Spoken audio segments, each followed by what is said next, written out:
seorang pemuda. Ada seorang pemuda yang secara akademis memiliki kemampuan yang sangat baik. Dia melamar untuk posisi manajer di sebuah perusahaan besar. Setelah beberapa tahap, akhirnya ia diwawancarai sendiri oleh sang direktur perusahaan. Direktur mulai mengajukan beberapa pertanyaan dan dijawab dengan memuaskan oleh si pemuda. Akhirnya, direktur bertanya, apakah Anda pernah mendapatkan beasiswa di sekolah atau perguruan tinggi? Tidak, Pak. Saya tidak pernah mendapatkan beasiswa. Apakah ayah Anda membiayai sekolah Anda? Ayah saya meninggal ketika saya masih kecil. Ibu sayalah yang membayar biaya sekolah saya.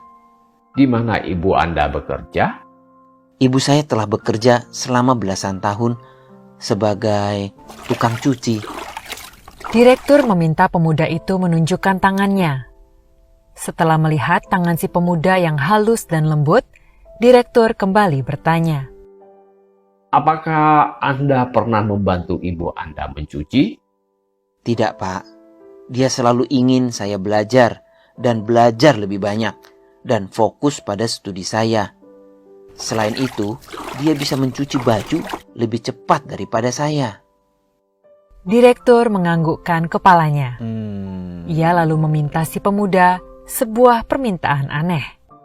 Sekarang pulanglah dan belikan ibu Anda krim tangan, lalu gosokkan krim tangan itu di tangan ibu Anda malam ini. Besok Anda boleh datang lagi menemui saya, dan saya akan memutuskan apakah Anda diterima atau tidak. Terheran-heran, si pemuda menyanggupi permintaan itu. Ia membeli krim tangan dan pulang ke rumah, serta menceritakan hasil wawancara kerja hari itu pada ibunya. Mendengarkan cerita anaknya, sang ibu juga merasa aneh atas permintaan direktur. Tapi, ia merasa bahagia melihat semangat dan senyuman di wajah putranya. Ia lalu membiarkan putranya mengolesi tangannya dengan krim tangan.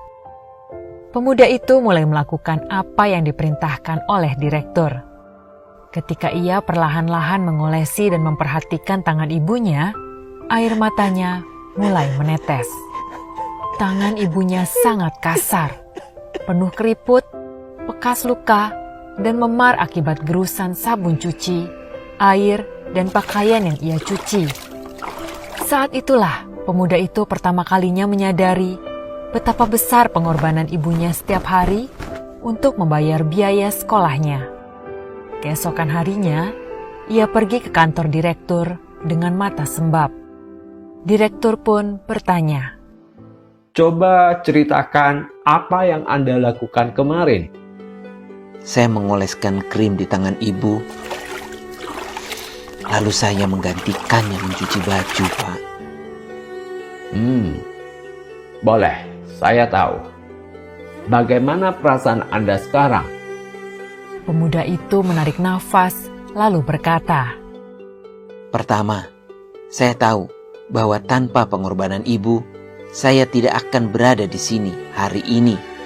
Kedua, saya menyadari betapa sulitnya untuk mencari nafkah. Ketiga, kini saya sudah belajar bagaimana menghargai pentingnya keluarga. Jadi, apa rencana Anda jika seandainya Anda diterima bekerja di sini? Saya akan meminta ibu saya untuk pensiun.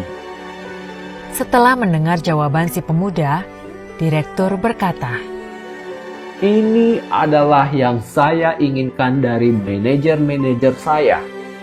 Saya ingin merekrut seseorang yang dapat menghargai pengorbanan orang lain. Dan ini sangat penting dalam hidup. Nilai-nilai akademis Anda juga bagus. Jadi, baiklah, Anda diterima.